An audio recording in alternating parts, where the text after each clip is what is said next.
Muy buenos días a todos, a todas.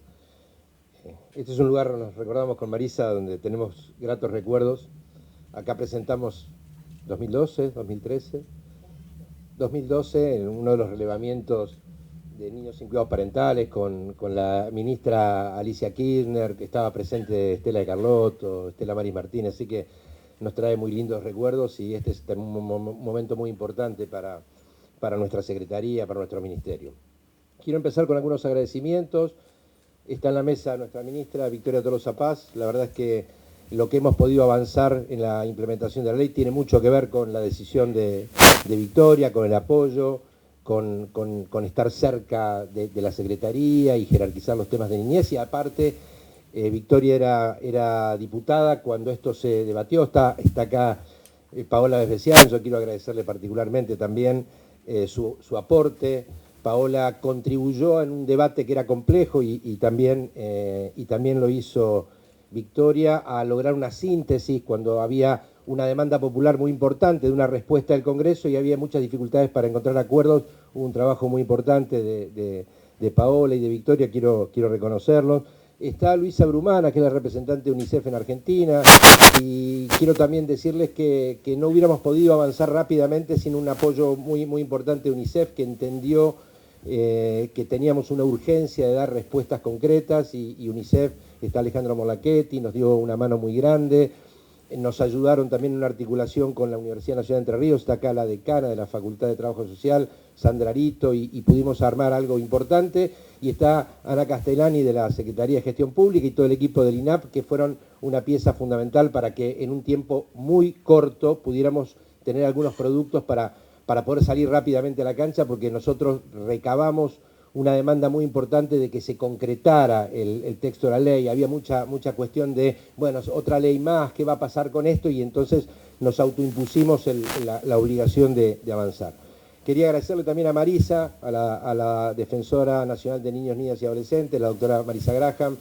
Fue una de las primeras que consultamos, todavía no se había votado en el Senado, los aportes que nos hicieron fueron muy importantes. Marisa también tuvo incidencia en ese acuerdo del Congreso para que se aprobara la llamada Ley Lucio, la ley de creación del Plan Federal de Capacitación, así que queremos agradecerle y aparte en el día de la fecha vamos a tener otro avance más institucional para trabajar juntos en esta dirección. Quiero agradecer la presencia de la ministra de Mujeres, Género y Diversidad, a Yelén. Gracias a Yelén por estar con nosotros. A Inés Arrondo, la secretaria de Deportes, también una compañera que siempre está caminando con nuestras acciones del Ministerio y de la Secretaría, y a la directora de gestión, Gisela Clivallo, que han tenido un trabajo muy importante en este tiempo. Todos sabemos que si hay un punto de inicio de esta historia es el momento dolorosísimo para la familia, pero que conmovió a toda la sociedad, que fue la manera cruenta en que Lucio perdió su vida, allí si no me equivoco, en noviembre del año 21, y rápidamente esta conmoción social se llevó a la Cámara de Diputados, hubo un amplio debate en la Cámara de Diputados. En noviembre del 22, por unanimidad, la Cámara vota la ley después numerada como Ley 27709. En abril el Senado vota por unanimidad y entonces entendimos por la ronda de consultas que no podíamos tomarnos los tiempos que la ley nos daba. La ley nos permitía una reglamentación que el presidente la podía sacar en septiembre e iniciar con el plan de capacitación en noviembre.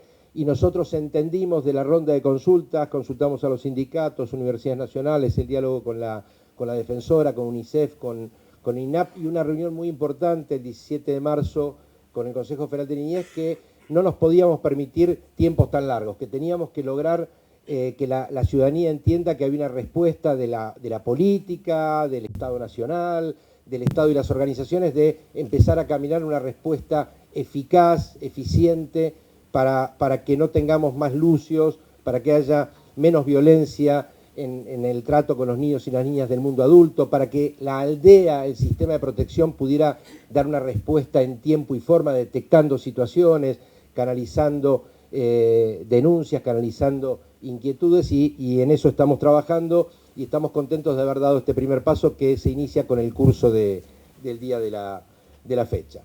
La ley tiene algunos contenidos básicos que la mayoría conoce: autoridad de aplicación la Secretaría Nacional de Niñez, Adolescencia y Familia, creación de un plan federal de capacitación. Tenemos muchas preguntas de provincias, municipios, organizaciones. El imperativo legal que contiene la ley centralmente obliga a los agentes del Estado Nacional y nos habilita a desarrollar convenios y articulaciones con provincias, municipios, organizaciones. Estamos en la primera etapa.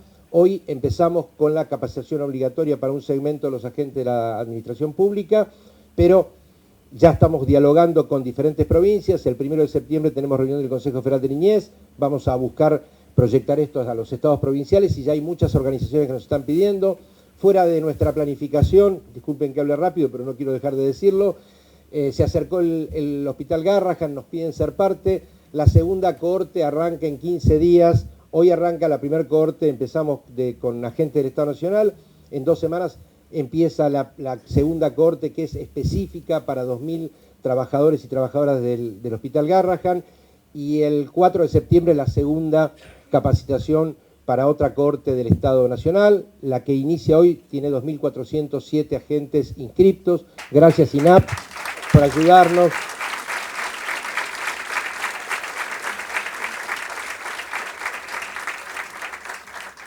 En esta tarea. Otro componente que es sumamente importante, la política de capacitación apunta fundamentalmente a lo que conocemos como sistema de protección, el conjunto de los actores institucionales y no institucionales que tienen que ver con que se garanticen y aseguren los derechos de los chicos y las chicas.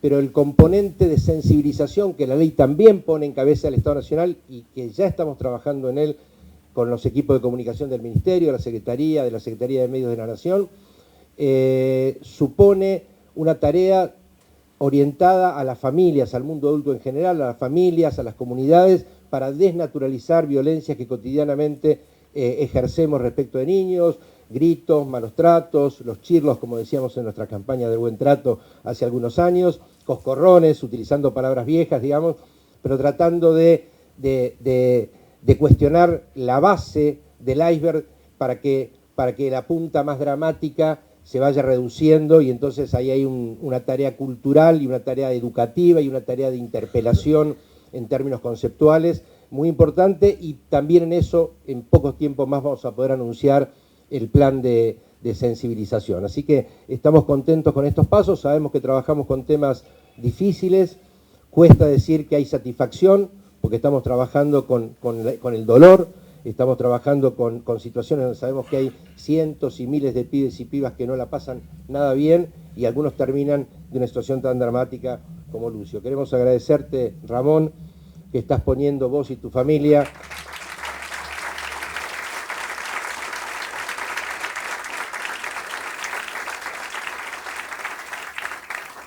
sabemos que es difícil, sabemos que es muy difícil, pero estás poniendo un esfuerzo inmenso vos y tu compañera y tu familia toda y tus allegados por convertir ese dolor en una energía que permite una construcción positiva para que aquello que ustedes padecieron, y sobre todo que padeció tu nieto, no se replique en otras familias, no se replique en otras comunidades, y la verdad que te agradecemos que puedas convertir ese enorme dolor en una energía positiva para que entre todos, funcionarios, organizaciones, especialistas, universidades, gente de pueblo como vos, nos podamos juntar todos para mejorar la calidad de trato que los chicos y chicas en nuestro país se merecen. Así que muchas gracias por estar aquí.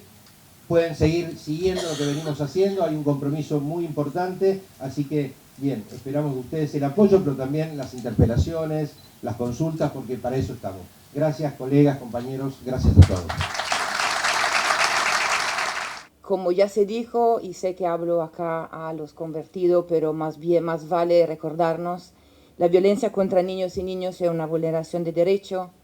La exposición a violencia tiene consecuencias negativas a corto, mediano y largo plazo en varios ámbitos de la vida de los niños y niñas. Afecta su salud física, la salud mental, tiene impacto en la educación y a nivel social, y hasta, como lamentablemente sabemos en el caso de Lucio, puede llegar a una situación tan dramática como la que se vivió en este caso.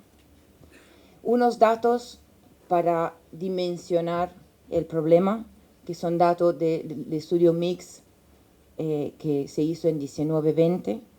En Argentina, 6 de cada 10 niños y adolescentes sufren condiciones de violencia asociada a crianza dentro de su hogar, como agresiones físicas o psicológicas. Entre las niñas, niños y adolescentes con discapacidad, este valor es aún más alto, hablamos del 72%. Además, 1 de cada 10 mujeres adultas de 18 a 49 años que fueron entrevistadas declararon haber sufrido violencia sexual durante su niñez. Por eso es que desde la sanción de la ley 27.709, UNICEF ha venido apoyando a la CENAF, que es la autoridad de la aplicación de la ley, para el diseño y la elaboración de los módulos que forman parte de este curso que hoy se inaugura, y que también forma parte de la capacitación obligatoria que mandata la ley a todos los funcionarios de las funcionarias públicas nacionales. Esta ley se suma a esfuerzos que la Argentina ha venido haciendo en materia de protección contra la violencia. Algunos otros ejemplos son la existencia de leyes de protección integral basada en la Convención de Derechos del Niño en casi todas las provincias argentinas, las leyes contra la violencia intrafamiliar y contra la violencia de género, la prohibición del maltrato infantil en el Código Civil y la ley para visibilizar, informar y prevenir el grooming. Sin embargo, aún persisten desafíos que constituyen hoy prioridad de trabajo del Estado Nacional y de UNICEF en el acompañamiento al Estado Nacional.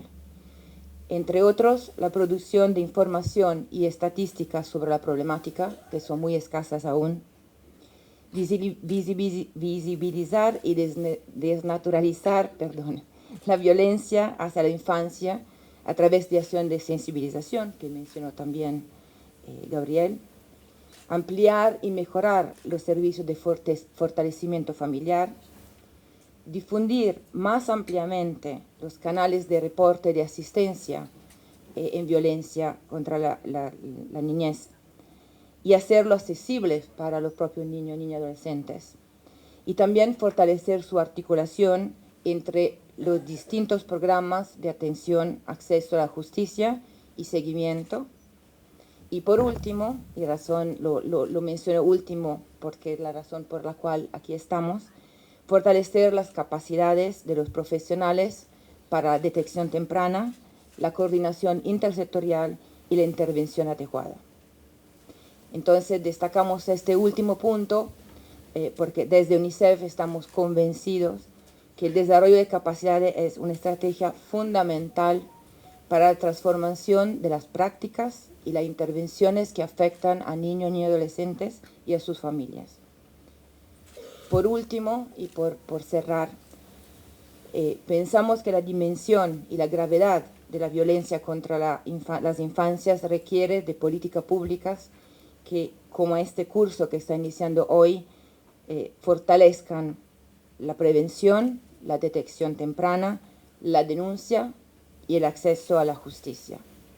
Y realmente esperamos que pronto todas las provincias puedan decidan adherir a la ley 27.709 para capacitar todos los funcionarios provinciales del país.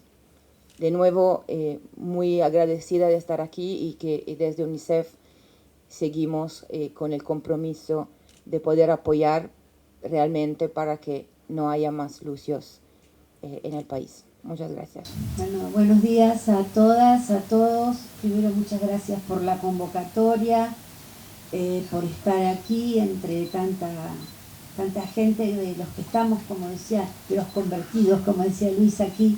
Ninguno de los que está presente, ninguna de las que estamos presentes aquí sabemos o desconocemos de qué estamos hablando, pero a mí me parece que es importante aprovechar esta oportunidad para recalcar algunas cuestiones que venimos trabajando hace tantísimos años. La primera cuestión es que los derechos de niñas, niños y adolescentes tienen un plus que olvidamos como sociedad, lamentablemente. Y también a veces como Estado provincial, municipal, No hay ningún niño que viva en la nación, todos los niños viven en un pueblo, en una ciudad, y allí tenemos que llegar y allí están los problemas, allí donde viven las niñas, los niños y sus familias. El principio de especialidad es algo que hemos olvidado en algún lugar, ¿no? Digamos, está claro que no cualquier persona puede atender una niña o un niño, que las niñas y los niños no develan sus padeceres y sus sufrimientos de la misma manera que hacemos los adultos, que las niñas y los niños tienen tiempos y procesos que hay que respetar, que el derecho al niño a ser oído y a escuchar cuando demanda o cuando denuncia a través de la palabra o a través de su cuerpo, de los signos en su cuerpo, tenemos que estar especializados para poder detectarlos. Venimos trabajando en la especialización los que estamos en esta mesa hace muchísimos años y la mayoría de los que están aquí presentes, y sin embargo tenemos un problema gravísimo en la sociedad argentina y en el mundo occidental, lamentablemente. Algo está pasando, que el cuerpo de los adultos avasalla de una manera brutal el cuerpo de las niñas y de los niños, hasta llegar al terrible o al desgarrador homicidio de Lucio, como tantos otros niños y niñas que tenemos registro en la República Argentina. Entonces, me parece que este es un esfuerzo que se ha hecho muy importante, porque logró que de alguna manera todos nos pusiéramos a repensar. Nosotros lo venimos pensando hace muchísimos años. Con la Secretaría de Niñez hicimos con la ministra y la secretaria Paola Besbesian en aquel momento y la ministra Alicia Kirchner, una gran campaña también con el acompañamiento de UNICEF que se llamó Por un buen trato a los niños. Porque empieza en la casa con el zamarreo, el mechoneo, el no hablarle, no escucharla, denigrarla, humillarla, en la escuela, en la salita. Necesitamos desnaturalizar la violencia contra las niñas y los niños y necesitamos además visibilizar la violencia. No puede ser que estemos aquí reunidos por el brutal asesinato de un niño de 5 años. No cualquiera puede atender a un niño. No cualquiera puede cuidar a un niño, a una niña. No cualquiera puede educar. Por eso es importantísimo este principio de capacitación, una capacitación obligatoria, porque es lo que hace al principio de especialidad, que es algo que nos imponen todos los tratados y todas las leyes que tenemos en la República Argentina y que la Argentina ha ratificado. La otra cuestión me parece importantísimo, algo que marcaba Luisa Brumana recién. Necesitamos que rápidamente, y en eso la Defensoría va a colaborar con la Secretaría de Niñez, Adolescencia y Familia, necesitamos que rápidamente las provincias adhieran, se firmen los convenios y se adecue la capacitación a cada una de las provincias. No es posible que tengamos todavía, de esto lo sacamos del relevamiento que acabamos de hacer con UNICEF, Alejandro, Luisa, el relevamiento que hemos hecho del sistema de protección, la capacitación en nuestras provincias sigue siendo errática. En algunos lugares es buena, es inclusiva, y en otras no. Es intermitente, digamos, tenemos que nuestras provincias sepan que tienen que adherir rápidamente, y en eso ponemos todo nuestro compromiso. Así que me parece que es un tema esencial. Y también las y los municipios. ¿Quién dijo que las y los intendentes no son responsables de cumplir con los derechos de los niños y adolescentes de su intendencia o de su municipio? Entonces me parece que esta es una ley que también nos va a ayudar para que las intendencias, los intendentes, las intendentas sepan que, además del bacheo y el semáforo, este es un tema principal, que es cuidar de la vida de nuestros niños, niñas y adolescentes. Y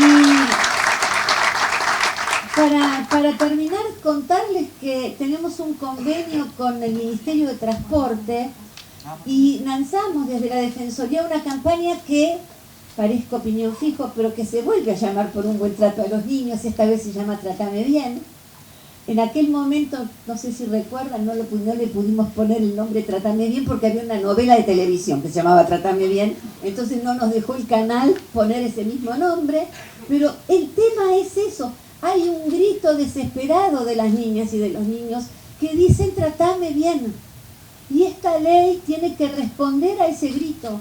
Somos responsables de que esta ley esta vez responda a ese grito de Trátame Bien. Como bien decía Gabriel, creo esto empieza desde el pie, ¿no? Siempre yo recuerdo esto, ¿no? Las cosas empiezan desde el pie, desde abajo hacia arriba. Entonces tenemos que ir a territorio. La ley tiene un agregado que a nosotros nos parece muy importante, la reglamentación también, que es que la capacitación tiene que tener que ver con lo que pasa en ese territorio.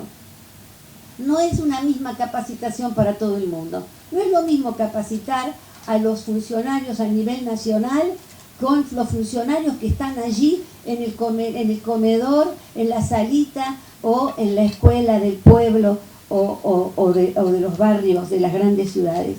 Y para terminar, decirles que una cosa es el buen trato y otra cosa son los delitos. El abuso sexual es un delito que no podemos permitir como sociedad, un delito intrafamiliar que tiene como principal víctima a niñas y niños de todas las edades. Y el homicidio es un delito, y mucho más cuando es cometido por aquellos de los cuales los niños o aquellas de las cuales las niñas y los niños esperan el cuidado y el amor. Entonces no nos cansamos de decir desde nuestra defensoría, aunque parezca un cliché, los niños padecen que allí donde debe suceder el amor sucede el horror. Y eso es lo que tenemos que evitar y lo que esta ley pretende evitar. Así que yo sé que no, perdónenme así como ustedes todos me conocen, yo sé que ninguno de ustedes y mucho menos los familiares de Lucio necesitan de estas palabras. Pero yo creo que estas palabras, todas las palabras que aquí tenemos todos nosotras y todos nosotros para decir y para volcarle a nuestra sociedad, no solo va a resolver la vida de niños, niñas y adolescentes, sino nos va a convertir en mejores personas, en seres más compasivos, en personas más buenas. Parece una pavada lo que digo, pero lo creo firmemente. Creo en una sociedad más compasiva, más igualitaria, más justa para todos y para todas, y sobre todo para los más chiquitos, para los que son más vulnerables, para los que tienen otros tiempos y para los que el futuro les puede deparar una vida de oportunidades y una vida de amor y de felicidad, o un futuro triste, un futuro perverso, o terminar con la vida tan tempranamente como sucedió en este caso que nos ha convocado. Ojalá, todos decimos, ojalá que no se repita, pero también yo digo, ojalá que no sea en vano. Ojalá que no sea en vano. Muchas gracias.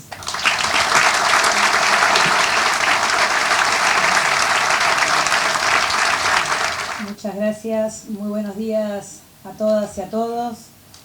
La verdad quiero empezar agradeciendo la convocatoria que tuvimos desde el Ministerio en darle inicio a el primer punto del compromiso de la ley, que era la capacitación de los agentes públicos nacionales, y por eso estamos aquí. Agradecerle, por supuesto, al presidente de la Nación, que en tiempo y forma se comprometió a reglamentar la ley. Me quedo con las palabras de Ramón, en ese mate cálido en su casa, con su familia. Ellos querían una ley, pero no para quedarse con una ley muerta, que no sea justamente el motor de que se aplique en todo el territorio nacional, y por eso le agradezco la presencia aquí. Le agradezco a todo el equipo de la CENAF, porque si bien lo que decía Gabriel es cierto, la CENAF no solamente en su rol cuando nos tocó legislar esta ley fue clave y central, el ida y vuelta entre la Comisión de la Cámara de Diputados de la Nación de Niñez, Adolescencia y Familia, y me tocó compartir esa labor con Paola Besbesián, que con esa enorme entrega después de haber sido parte del equipo de Alicia Kirchner, y en ese encuentro en la Cámara de Diputados nos pusimos a trabajar con diputadas de distintos símbolos políticos, de distintas ideologías, pero que entendimos la necesidad de buscar consensos para sacar adelante una ley que se llama justamente la Capacitación Federal para el Derecho de Niños niñas y adolescentes en todo el territorio.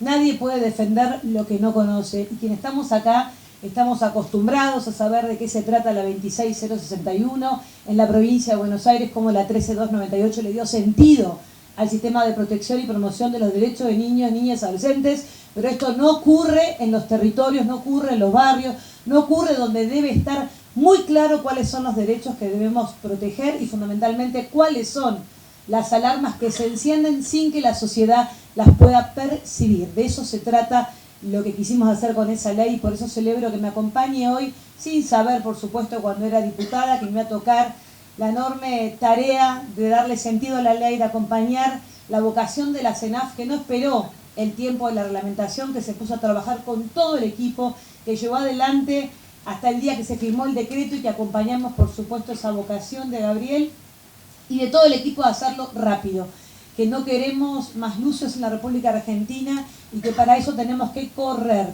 no solamente en la adhesión de la norma nacional en cada una de las provincias, que será parte seguramente de lo que hará el Consejo Federal, que se reúne el próximo mes, pero fundamentalmente cómo y de qué manera deberíamos trabajar empezando por casa. Es cierto que la ley nos obliga a los agentes públicos del Estado Nacional, en tanto el Poder Ejecutivo, pero también el Poder Legislativo y el Poder Judicial. Los tres estamentos del Estado Nacional debemos y nos obligamos a ser parte de quienes podamos empezar a tener ese sentido más finito de cómo y de qué manera se encienden las alarmas y las alertas. Creíamos necesario que además en el compromiso de la ley no fuera la CENAF solamente quienes trabajaran en el contenido del primer módulo, cómo y de qué manera arrancar. Y claramente la prevención de la violencia, no solamente física, como dijo Luisa Brumana, sino como dijo Marisa Graham, la prevención de la violencia física, pero también psicológica, cómo y de qué manera alertar ante el abandono, el destrato, el abuso sexual, pero también el acoso sexual a los que están desamparados, cientos y miles de niños y niñas en la República Argentina. El desenlace final es lo que queremos evitar. La tragedia que paralizó a la Argentina en lo que fue el homicidio de Lucio Dupuy nos tiene que conmover hasta hacer que esto no vuelva a ocurrir en el territorio. Agradezco enormemente al INAP, pero a Ana Castellani, porque sabemos lo que significa montar un módulo de capacitación para poder hoy tener 2.407 agentes públicos del Estado Nacional comprometidos en no naturalizar el horror, en no naturalizar las tristes tragedias que se pueden evitar cuando hay una sociedad toda en su conjunto que se compromete. No sé a dónde acudir, no sé cómo y de qué manera denunciar. Bueno, esta capacitación busca justamente que cualquier ciudadano de a pie pueda comprender y ser consciente de que todos podemos obviamente ser parte de la construcción de otra sociedad.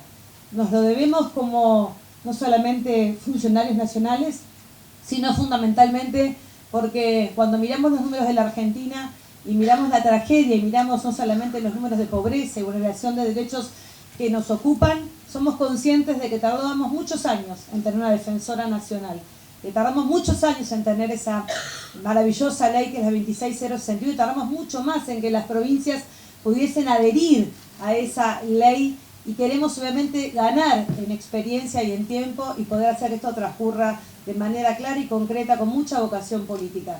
Quiero finalmente decirles que estoy totalmente de acuerdo que esta ley arranca en el estamento nacional, pero claramente en cada una de las provincias con sus propias legislaciones será parte del compromiso de cada uno de los módulos, que entendemos claramente que allí en el territorio, que allí en los municipios donde están los servicios locales, donde tiene que cumplirse la 26061, con el dispositivo y el equipo que cada municipio tenga, tenemos que llegar para poder hacer de este primer módulo, que tiene sustento fundamentalmente en la prevención de las violencias, en todos los tipos de violencias a los que no nos podemos acostumbrar, tiene que llegar allí para poder alertar. Decirles que además quisimos hacer este primer acto público porque queríamos justamente también que entendamos la magnitud. No es cualquier capacitación más, es una capacitación central para luego no sentarnos a llorar sobre lo que podemos empezar a evitar.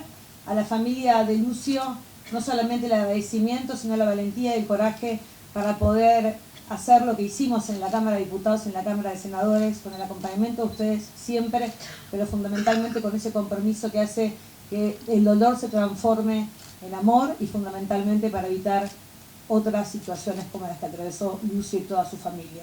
Trabajamos con ese compromiso y acá por supuesto nos vamos a ir a que Ramón y toda su familia pueda ser atendido por el presidente de la Nación, quien sabía que el día que lo atendía tenía que tener la respuesta a esa demanda. Agradecer al Ministerio de las Mujeres, Género y Diversidad por su rol activo en esta materia, a la Secretaría de Deportes de la Nación, porque sabemos que en cada club hay una situación que puede también ayudar a prevenir y por supuesto hacer una vez más una última reflexión y que tiene que ver con lo que vamos a hacer luego de esta primera capacitación. Ustedes saben que la ley tiene 4 puntos para nosotros muy importantes. El primero era el inicio de la capacitación obligatoria para todos los agentes. El segundo tiene que ver con una campaña que la ley dice 2 campañas para cada semestre diseñada y articulada. Cada contenido de esas campañas van a ser, por supuesto, trabajados como trabaja la CENAF, no solamente con la Universidad Nacional de Rosario, con UNICEF, con el apoyo de la Defensoría Nacional, sino fundamentalmente para que quede muy claro en todos los dispositivos y medios que tengamos que hacerlo, que podamos perforar allí donde hay alguien mirando tele, escuchando radio, subiéndose a un subte, a un transporte, en un diario, que la campaña sea masiva, que sensibilicemos sobre no naturalizar la violencia sobre niños, niñas y adolescentes. Estamos con ese compromiso dando el primer paso al primer punto de la ley. En esta misma mañana firmaremos con el presidente y el secretario de Medios el inicio en el segundo semestre de esta campaña de sensibilización y por supuesto trabajaremos en todas las provincias para lograr los dispositivos y promover lo que muchas veces la ley no previó, que tiene que ver con cuáles son los sistemas de protección para aquellas personas que quieren denunciar, ayudar a aquel que no tenga miedo a la hora de que detectó cualquier marca. Me decía Marisa, los cuerpos de los niños y niñas hablan, sus caras, sus rostros, sus llantos hablan. En la escuela, en los espacios de primera infancia, en los centros de salud, en el club de barrio, en la plaza de barrio, en la parroquia, allí donde los niños y niñas desarrollan su vida, tenemos que estar alertas como sociedad para salvar vidas. De eso se trata para nosotros el tercer punto sumamente importante a desarrollar de la ley. Y el cuarto, el compromiso que asumimos con Gabriel Lerner desde la CENAF para que todas las capacitaciones, en tanto los datos cuantitativos y cualitativos de lo que vamos haciendo con organizaciones de la sociedad civil, con iglesias, con gobiernos locales, provinciales, con los distintos entes que conforman a esta enorme sociedad argentina, podamos rendirle cuentas, no solamente a la familia de Lucio, sino a todo el pueblo argentino. Muchas gracias.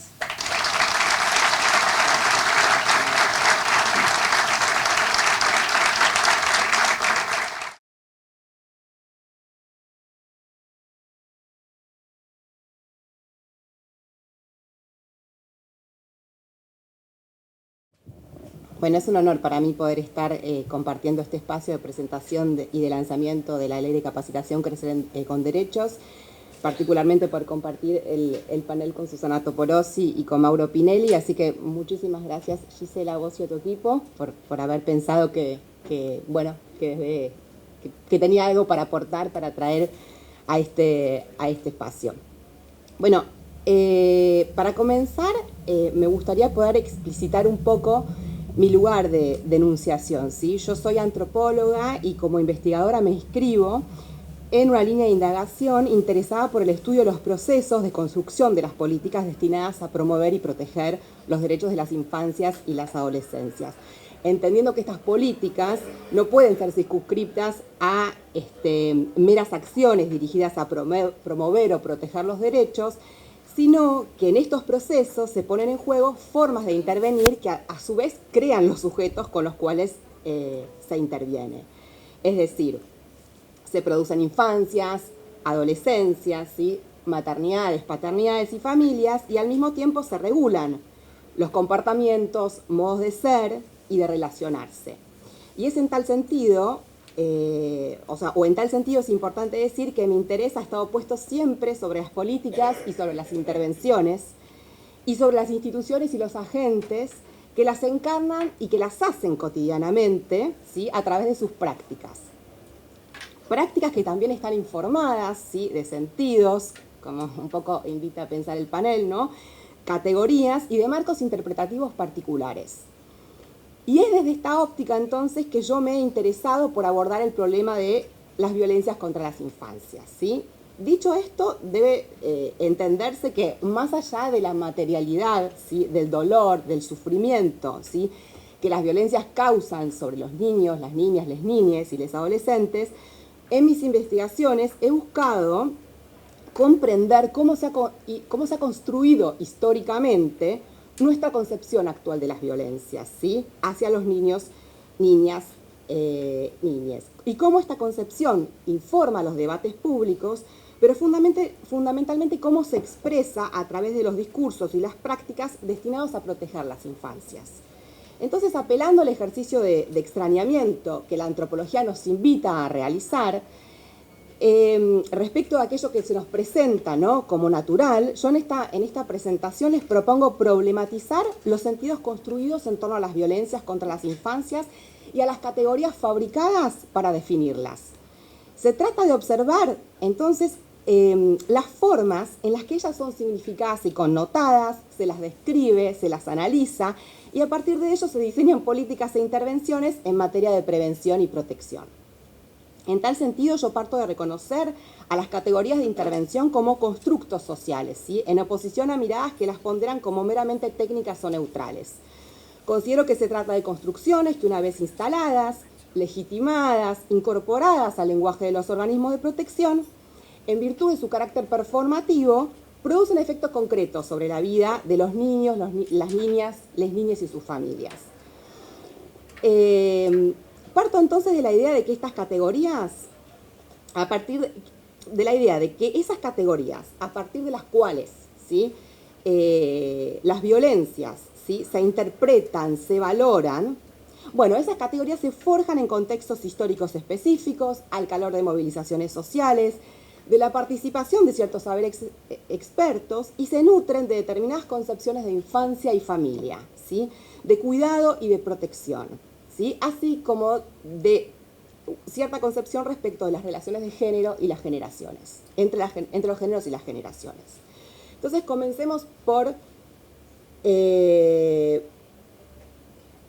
bueno, y para realizar entonces este ejercicio de extrañamiento, yo voy a articular un enfoque sociohistórico sobre las transformaciones, o sea, para poder pensar cómo se han dado las transformaciones en relación a las formas de tematizar las violencias, ¿sí?, y un abordaje etnográfico sobre su tratamiento cotidiano por parte de los organismos de protección de derechos.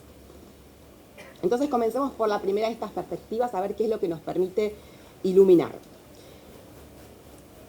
Las violencias y los malos tratos contra las niñas existieron siempre, ¿sí?, pero no siempre fueron tematizados del mismo modo. Diversos trabajos han documentado que es desde fines del siglo XIX que los descuidos y los malos tratos de carácter físico se transforman en objeto de cruzadas morales, de sanciones morales y también de sanciones legales, ¿sí? De esta época datan las primeras leyes que establecen límites a la patria potestad de los padres, prohíben las agresiones contra la integridad física de las niñas. Pero va a ser recién en la década del 60, con la medicalización del maltrato infantil, que las violencias y los malos tratos van a adquirir una mayor visibilidad en el espacio público.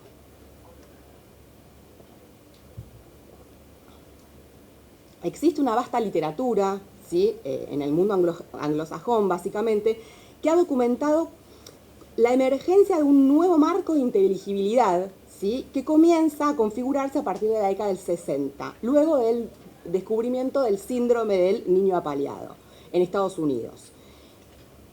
Esta categoría, el maltrato infantil, que emerge entonces, en un comienzo es utilizada por pediatras norteamericanos para designar a los descuidos, ¿sí?, y a los malos tratos de carácter físico contra niños pequeños. En los años siguientes la categoría se ensancha, ¿sí?, se agranda, abrazando, ¿sí?, incorporando dentro del mismo marco conceptual otras formas de violencia, ¿sí?, y hacia los niños de todas las edades. Este recorrido que hago es para, poder mostrar cómo las categorías, no son naturales, son construcciones, ¿no?, en donde se van dotando de determinados sentidos. y van identificando determinados, digamos, prácticas, comportamientos. La inclusión del abuso sexual como un tipo de maltrato es producto del eco que el movimiento de defensa de la infancia maltratada se hace de las denuncias sobre el incesto realizadas por el feminismo norteamericano en los 70. Sin embargo, como también una vasta literatura lo ha documentado, al presentar entonces el abuso sexual intrafamiliar como una patología médica, como un problema de especialistas del campo psi y del trabajo social, toda crítica al orden social dominante va a desaparecer rápidamente en la construcción del problema del maltrato infantil. Resignificado de este modo, ¿sí?, y vaciado entonces de cualquier tipo de cuestionamiento sobre el patriarcado y las relaciones sociales que él estructura entre los géneros y las generaciones, el problema del maltrato hacia las infancias se instala en el espacio público, constituyéndose un tema prioritario de la agenda política, primero en Estados Unidos y luego en el resto del mundo. Y en el devenir de este proceso, entonces, el maltrato infantil se va construyendo en el marco interpretativo desde el cual no solo aprender la experiencia infantil, sino también intervenir y regular sobre los comportamientos al interior del mundo familiar. En Argentina, como he podido documentar, y no me voy a poder extender, pero bueno, a quien le interese después puedo sugerirle o pasarle alguna bibliografía, es a partir de la década del 70 que pediatras y profesionales del mundo psi, influenciados por la literatura norteamericana, comienzan a discutir y a producir conocimientos sobre el maltrato infantil. La preocupación se va a centrar entonces en definir, ¿sí?, y clasificar sus tipos, analizar sus causas y sus consecuencias. Y el discurso que se va forjando, al igual que sucede en otras partes del mundo, va a presentar al maltrato como una patología individual, como una disfuncionalidad familiar, sobre la cual es preciso intervenir fundamentalmente a través de tratamientos psicológicos, especialmente si se quiere evitar su reproducción intergeneracional, ¿no? Un enunciado que también va a instalarse desde muy temprano, ¿sí? En los 80, como sucede en otras partes del mundo, el problema del maltrato se expande por fuera del campo pediátrico, va a movilizar actores del campo judicial, preocupados por agilizar los mecanismos de denuncia y protección. Bueno, quienes son de la Ciudad de Buenos Aires, la figura de la protección de persona, la implementación de esa figura tiene que ver con este proceso, ¿sí? Bueno, y en esos años, para no extenderme, entre los 80, decíamos, en los 80, en los 90 se crean en distintas áreas gubernamentales los primeros programas específicos destinados a la detección y al tratamiento del maltrato infantil. Podemos pensar en los comités de maltrato, los equipos de violencia familiar en los hospitales públicos de la ciudad, la primera línea 102, el programa de prevención del maltrato infantil del entonces Consejo Nacional del Menor. Bien.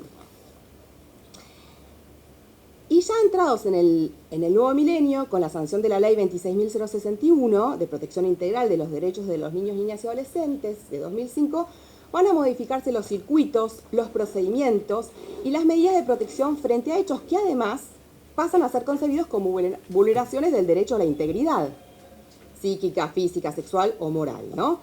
Y desde entonces podemos, desde el 2005 hasta entonces, podemos enumerar un montón o diversas, ¿sí?, la sanción de diversas leyes, ¿sí?, en el ámbito penal y en el ámbito civil, que dan cuenta de la creciente visibilización del problema de las violencias y de una mayor intolerancia por parte de la sociedad frente a su perpetuación. Esto sin duda está ligado con una serie de transformaciones que son de más larga data, ¿sí?, transformaciones que tienen que ver con la democratización del ámbito de la familia, con la mayor intolerancia a la violencia, digamos, ¿no?, de mucha más larga data, digamos, y con la, digamos, transformaciones en la concepción de niñez, digamos, ¿no? Bueno, y así como identificamos cambios a nivel, digamos, legislativo, también en el mismo sentido, en el nivel de las políticas públicas de infancia, también se observan, digamos, la creación de programas, de protocolos, ¿no?, de campañas dedicadas al abordaje de estos temas. En mis investigaciones sobre el campo institucional de la protección de derechos, me he centrado en análisis de un periodo específico que tuvo que ver con la implementación de la ley 26061, ¿sí?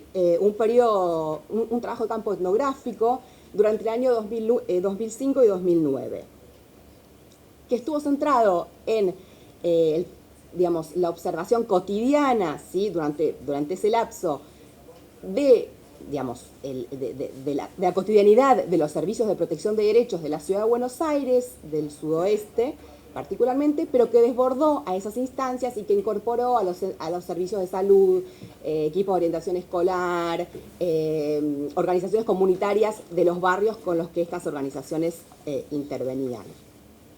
Y en este marco,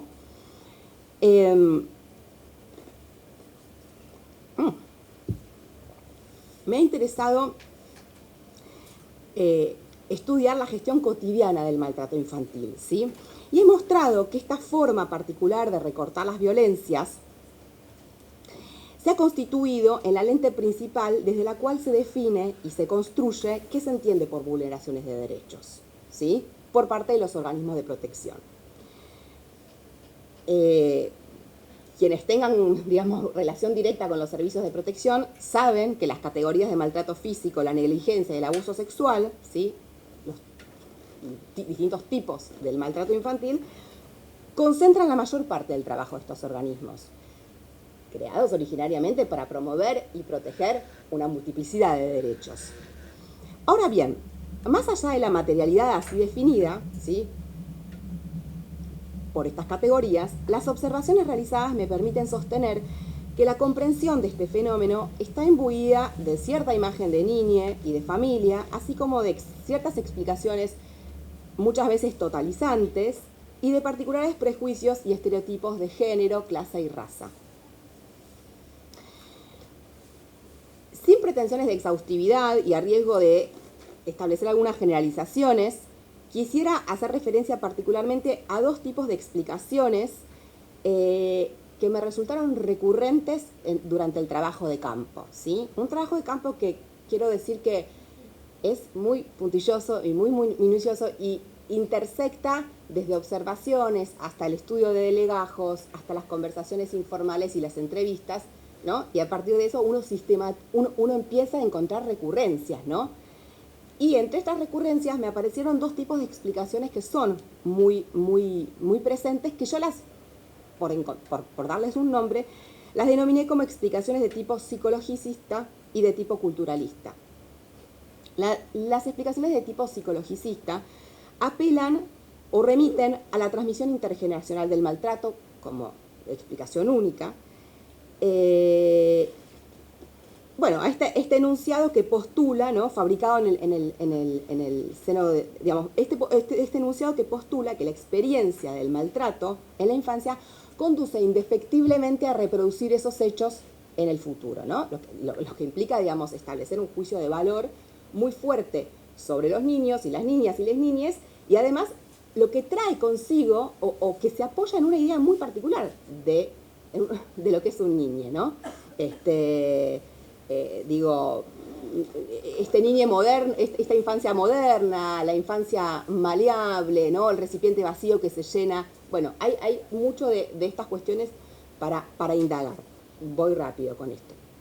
La segunda de estas explicaciones es de tipo culturalista y se articula alrededor de una concepción de cultura que es esencialista, exotizante y homogeneizante, ¿sí? Entonces aparece, los bolivianos son, los peruanos son, ¿no? Siempre depositado en los otros. Una concepción etnocéntrica de la cultura, ¿no? Porque siempre los otros aparecen como menos civilizados que nosotros, los profesionales de clase media, blancos. Bien. Y entonces desde esta mirada siempre aparece la cultura de los otros como la explicación a esos comportamientos maltratadores. Y acá es interesante notar, me parece, que estos prejuicios de raza, que a veces se intersectan con prejuicios de clase también, lleva a focalizar, ¿sí? A identificar que las violencias les pertenecen a determinados sectores sociales, ¿no? O a determinados grupos de poblaciones. ¿no? Como la violencia es un problema de los otros, ¿no? No es un problema de nuestra sociedad. Yo me acuerdo mucho, un profesional explicándole a una señora o a un padre boliviano, no, porque acá en Argentina está prohibido, ¿no? Como en tu país hace lo que quieras, pero acá está prohibido. Entonces, bueno, yo me pregunto, digamos, o invito a pensar cómo estos estereotipos, estos prejuicios, o estos mitos, o como queramos llamarle, o estos sentidos, también operan, digamos, banalizando, operan opacando la banalidad de las violencias, ¿no? Bien. Y estas miradas también se pueden, digamos, no son, estos enunciados también se combinan con otros enunciados cargados de estereotipos de género. Aparecía muy fuertemente la figura, ¿no? Como de la mala madre, ¿no? En su faceta cómplice o encubridora de las violencias perpetuadas por los padres, ya sea en casos de maltrato físico o violencias sexuales. Bien, y lo que me resulta interesante, o lo que pude ir identificando, es que más allá de las particularidades y de los prejuicios y estereotipos particulares que estos discursos movilizan, en ambos pude identificar una decisión de los sujetos respecto de los contextos y las condiciones materiales de existencia, ¿sí? Y esto se vincula también con una idea particular de familia, ¿sí? En el marco de la cual, claramente, ella es entendida como una entidad armoniosa, pero también como una entidad autosuficiente y ajena a todo tipo de determinaciones resultantes de la desigualdad social. Y como decíamos antes, esta imagen de la familia, esta construcción de familia, se articula también a una construcción de niñe, ¿no? Niñe maleable, incompleto, ser en potencial, angelical, puro. Entonces, si observamos, digamos, detrás de estos discursos, es posible, digamos, identificar una mirada que concibe a las violencias como patologías, como producto de comportamientos anormales que son individuales, como resultado de disfuncionalidades familiares o como prácticas circunscritas a determinadas culturas y ajenas a unos otros. Y en este contexto, voy a ir un poquito más rápido porque tengo un cierre, pero en este contexto, se han venido mayoritariamente, digamos, las intervenciones que se han venido desplegando mayoritariamente desde los organismos de protección han tendido a trabajar con las familias, como suelen denominar los agentes institucionales a su práctica de intervención con las familias, particularmente desde perspectivas y abordajes que han sido individualizados en las condiciones sociales y materiales de existencia, así como las relaciones de poder entre los géneros. No me voy a poder extender, pero en mis trabajos yo pude, digamos, problematizar las características que tiene este trabajo con las familias y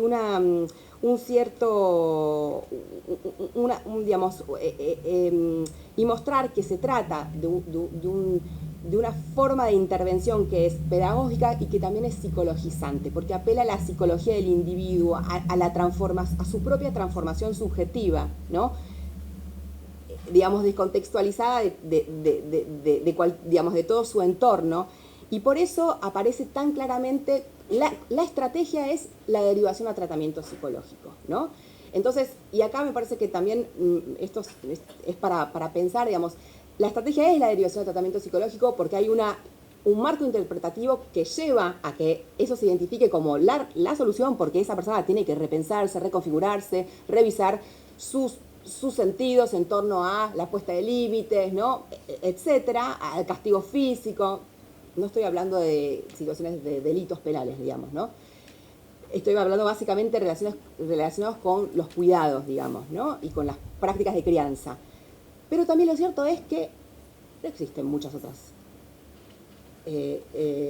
No existen muchos otros recursos, ¿sí?, a disposición de los organismos administrativos. Así que ahí creo que hay un gran desafío para pensar al respecto en otras formas que no se soluciona todo con el trabajo en grupos, ¿no? Porque a veces, yo lo que he podido como conocer es que muchas veces esas instancias grupales terminan también reproduciendo esos enfoques individualizados e individualizantes. Bueno, esto es un tema, pero para ir cerrando, yo creo que no hay duda que al calor de la coyuntura marcada por la difusión del denominado enfoque de género, los sentidos, las definiciones, interpretaciones y prácticas relacionadas al tratamiento de las violencias contra las infancias y adolescencias están siendo resignificadas. Y la revitalización y la masificación del movimiento feminista, en el marco del cual la violencia de género adquirió una renovada visibilidad, fundamentalmente a partir del NUM y del reclamo en torno al cese de los femicidios, bueno, se proyectan sobre las formas de concebir e intervenir sobre la violencia hacia las infancias. Pero el panorama es bien complejo porque también aparecen movilizaciones antifeministas que promueven otras categorías y marcos interpretativos, tales como el falso síndrome de alienación parental. Y entonces, en el contexto actual, hay perspectivas y abordajes propios de la lente del maltrato infantil, definiciones y abordajes construidos sobre interpretaciones y usos diversos del enfoque de género y conceptos y posicionamientos antifeministas que coexisten, ¿no?, de manera tensa, contradictoria, en este campo de intervención. Y me excedí, ¿no me has dicho 20, 25? Me puse el cronómetro. Bueno, finalmente yo lo que quisiera decir es que, digamos, enfocar sobre la construcción del maltrato como problema social, como categoría de intervención y como campo de saber, no implica de ningún modo desconocer que su visibilización, o sea, la invención, o sea, la construcción, la emergencia de la categoría de maltrato infantil, ha permitido denunciar e intervenir sobre comportamientos que hasta entonces eran tolerados por nuestra sociedad. Y de este modo proteger a cada vez más niños y niñas de numerosos padecimientos que viven efectivamente al interior de las familias. Y en este sentido, con este recorrido, estoy lejos de relativizar las violencias, el sufrimiento, ¿sí?, o las consecuencias que ellos pueden tener sobre la vida presente y futura de las niñas.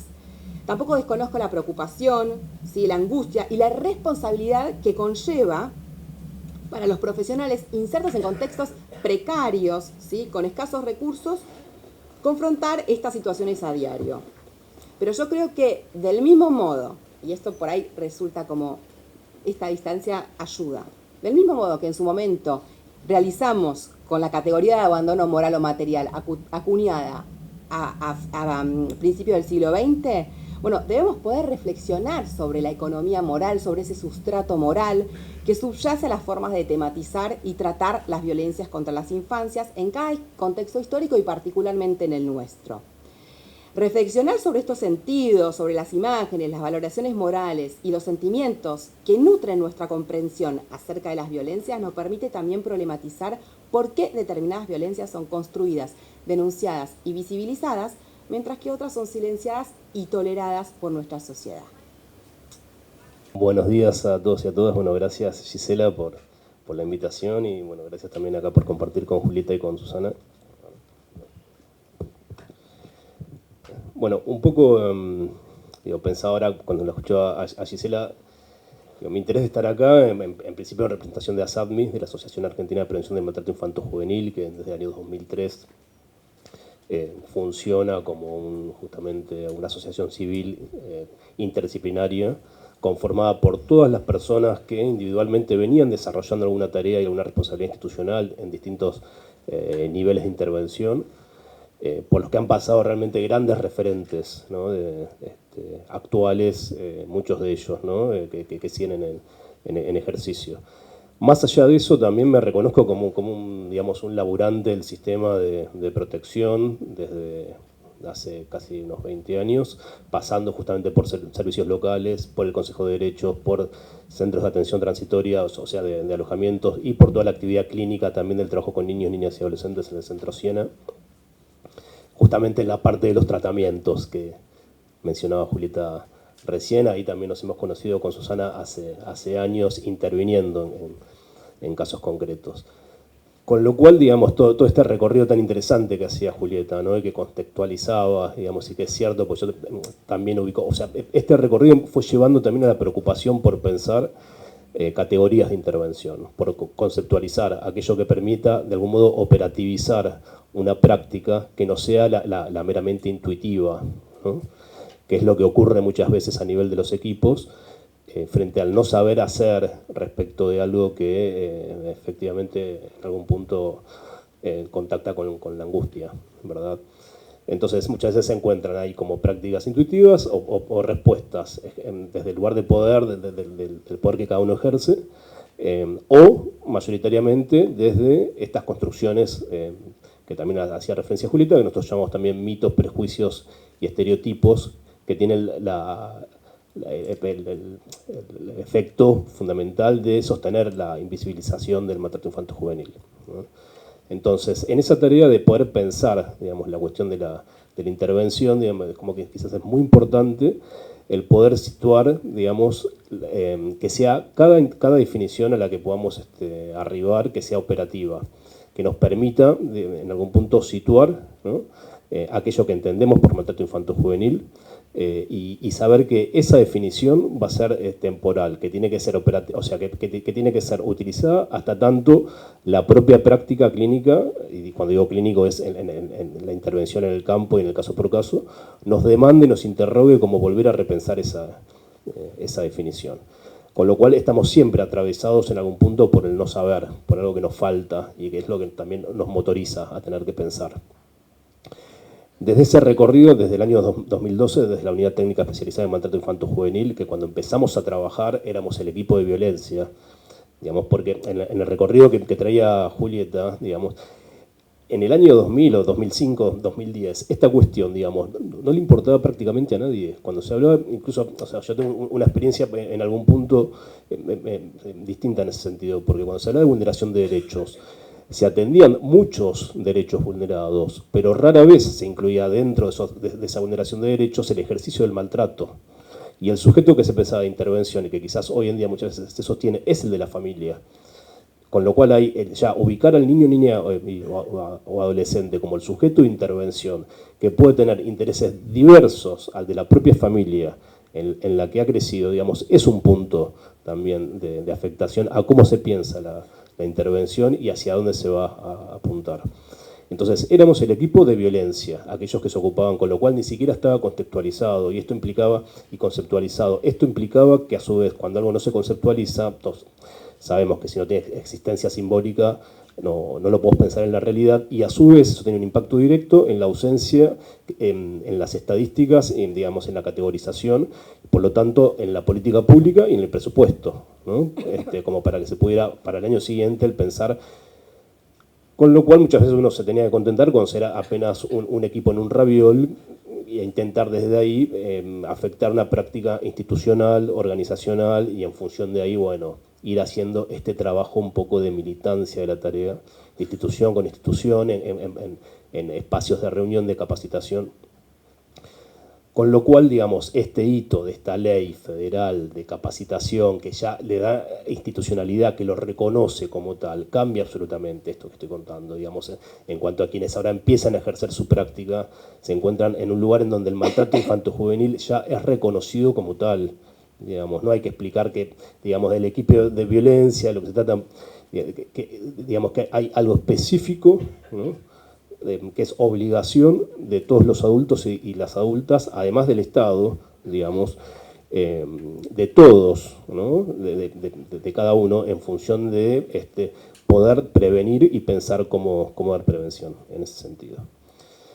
Bueno, entonces, para pensar el modo de intervención, digamos, y las definiciones son justamente muy valiosas, Julieta nombraba ahí lo que en Estados Unidos en la década de los 70, y es cierto, fue Henry Kemp el primero que nosotros reconocemos también como un hito, porque el tipo, siendo un pediatra y viendo justamente solamente el cuerpo y las lesiones en el cuerpo, fue más allá de su práctica médica, digamos, y de la obligación que él tenía en cuanto a atender. Se hizo una pregunta respecto de eso que en el cuerpo aparecía, de repente encontraba una explicación en torno a, y lo traigo por su vigencia y su actualidad, en torno a accidentes, ¿no? A distintos tipos de lesiones, a caídas, a todo lo que se le supone que un niño pueda hacer en tanto a su torpeza y a la validez y a la veracidad que se le da al discurso adulto respecto del actuar del niño, ¿no? Con lo cual, digamos, ahí podría eso haber transcurrido sin ninguna pregunta y con los diagnósticos médicos en torno a esas lesiones.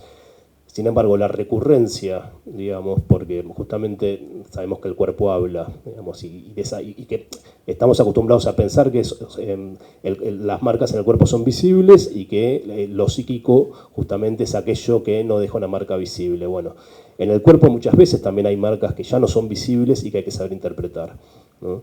Entonces, frente a lesiones antiguas, a fracturas cicatrizadas, a la recurrencia de esas lesiones, cabía hacerse una pregunta del porqué de esa repetición, ¿no? Y esto es lo que le permitió sistematizar lo que es la primera definición de maltrato infanto-juvenil, que era el uso de la fuerza, ¿no? Respecto de los niños en ese punto, ejercido por adultos o por familiares, produciendo justamente un daño físico. Esto es lo que decía Kempe. Y esa fue la primera definición. A partir de ahí ha habido un largo recorrido, ¿no? De distintas definiciones que han ido cambiando.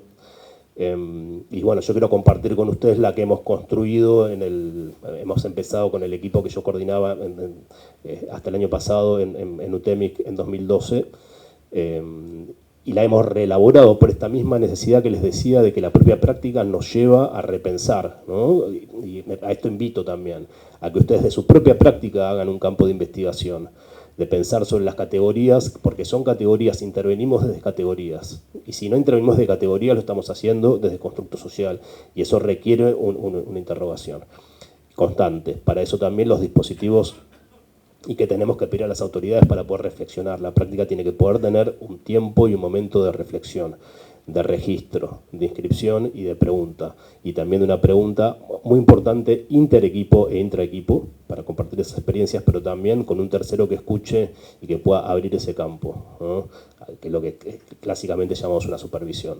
Bueno, voy a leer la definición. Para eso que se requiere, también se requiere, por supuesto, presupuesto que lo acompañe, ¿no? Porque ese tiempo tiene que ser un tiempo dentro de los propios espacios de trabajo.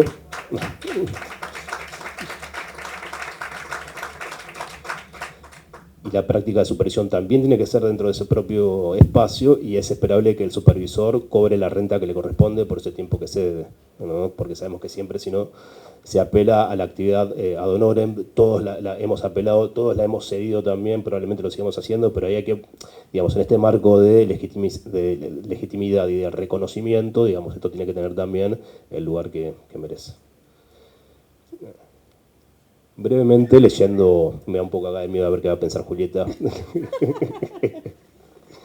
Pero bueno, digamos, a conciencia de que cuando apelamos a las palabras estamos haciendo usos de sentidos conscientes e inconscientes, digamos, nosotros construimos esta definición, que dice: desde la perspectiva de la promoción y protección integral de derechos, entendemos por maltrato infanto-juvenil a todo acto que por acción u omisión cause en la niña, niño o adolescente un daño actual o potencial con capacidad de producir trauma físico y o psíquico ejercido por personas, grupos de personas o instituciones que sostengan con la niña, niño o adolescente una relación asimétrica de poder basada en la dependencia, la autoridad y o la confianza. Les aseguro que cada palabra fue pensada, discutida arduamente, con el equipo, reflexionada.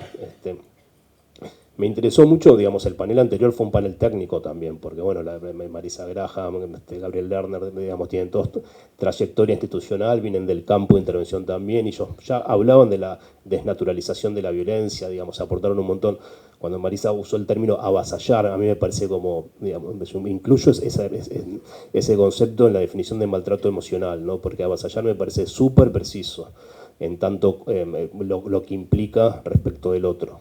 No me voy a extender por ahí, pero yo quiero apuntar, me voy a quedar con la definición para charlar sobre ella, pero quiero apuntar, digamos, a distintos niveles de intervención respecto al campo del maltrato infanto-juvenil. Sabemos que parte del silencio, de la invisibilidad y del ocultamiento, ¿no? Justamente por el hecho mismo de donde ocurre mayoritariamente en las relaciones familiares. Con lo cual ahí nos afecta un primer mito, quizás el más importante, que es la desnaturalización de la función de protección de la familia, ¿no? O sea, como que el ejercicio, lo que nosotros llamamos la sacralización del rol de la familia. Porque si la familia que en el siglo XX se redujo a la familia nuclear, digamos, como espacio de protección, y retomo este concepto también de aldea que traía Gabriel, como ampliar la posibilidad de cuidado al lazo social, ¿no? y de abrirla. Cuando pensamos que se reduce solo a ese espacio y que a ese espacio le suponemos necesariamente que va a ejercer la protección, la posibilidad de escuchar algo diferente ahí queda totalmente obnubilada, ¿no? Entonces, desnaturalizar tanto esos roles, el rol mitos que ustedes ya seguramente tienen deconstruidos, como por ejemplo el del instinto materno, ¿no? El de la autoridad paterna. Cuando nombraba acá el inexistente SAP, es un nuevo mito, es un mito que transcurre en los espacios judiciales, ¿no? Digo, o sea, que esto se reactualiza y que tenemos que estar con nuestra escucha atenta y abierta para poder justamente guiar una práctica que no esté basada en mitos, ¿no?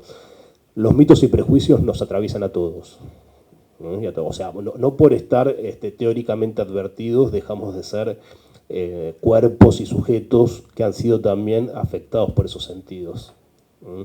Con lo cual tenemos que preguntarnos, tenemos que saber nuestros límites también. No podría, yo siempre lo digo, yo no podría intervenir en un caso que toque a lo más cercano de mis vínculos. Estoy imposibilitado porque voy a responder seguramente de los mitos. Seguramente voy a descreer, seguramente voy a hacer todo lo que digo que no hay que hacer. Voy a pensar hipótesis alternativas, ¿no? Entonces voy a requerir que otro intervenga ahí. Con lo cual, digo, si nosotros tenemos una cercanía con alguien, eso nos inhabilita para intervenir, nos pone en un lugar muy difícil. Por eso cuando escuchamos alguna sospecha, como lo llamamos, ¿no? Algún nivel de sospecha fundada, y esto nos contrasta con la figura, con la representación que tenemos construido del adulto, ¿cuánto cuesta creer ahí a la palabra del niño, ¿no? ¿Cómo se sostiene ahí la duda? Porque ¿cómo eso pudo haber sido posible, ¿no? Y cómo ponemos en juego nuestros propios mecanismos defensivos de negación, de desestimación, ¿no? Para prevenir, bueno, como porque habilitar una duda de ese tipo, ¿no? Bien. Entonces, la definición, en principio, un posicionamiento, ¿no? Si hablamos de la perspectiva de la promoción y protección integral de derechos, estamos hablando desde un lugar en particular, que tendremos que poder sostener. Y cuando hablamos de maltrato infanto-juvenil, vamos a hablar de un tipo particular de la violencia. Yo en este punto, y eso es como una especie de tesis personal, la distingo, o sea, no considero ahí que sea un sinónimo de la violencia, me parece que hay que darle una entidad propia, ¿no? Sí que es un modo particular, o sea, que está dentro del campo de la violencia, pero que tiene su especificidad, que intento poder ceñirla desde la propia definición, ¿no? Y voy a la última parte de la definición. Es aquello que ocurre en el marco, ¿no? De una asimetría de poder, y más precisamente del abuso de esa asimetría de poder. Porque asimetría de poder va a haber siempre en el rol de cuidado hacia niños, niñas y adolescentes. Sin embargo, muchas veces podemos estar, digamos, por acción o por omisión. Eso quiere decir que tanto por aquello que se hace de modo directo y también por aquello que se deja de hacer debiendo hacerse, podemos estar ejerciendo, ¿no? Un abuso de esa asimetría de poder. Esa asimetría de poder que se entabla en un vínculo, que hablamos de ese vínculo como un vínculo de autoridad, si se configura la noción de autoridad, de confianza, ¿no? Si es que existe la confianza, o de dependencia. De dependencia sabemos que desde el vamos se da, ¿no? Porque justamente los niños y niñas vienen en estado de desvalimiento, ¿no? Nacen y acá también tomo otra referencia del panel anterior cuando Marisa hablaba del grito, ¿no? Ese grito ya supone una conceptualización. Que nosotros lo pensemos como un grito al que responder, no va de suyo, no es natural, puede ser nada. O sea, que se arme ahí la necesidad de una respuesta ya implica una construcción, implica que leamos una demanda. O sea, implica ubicar a ese niño en un lugar y ubicarnos a nosotros como sujetos para responder de algún modo en principio a esa necesidad.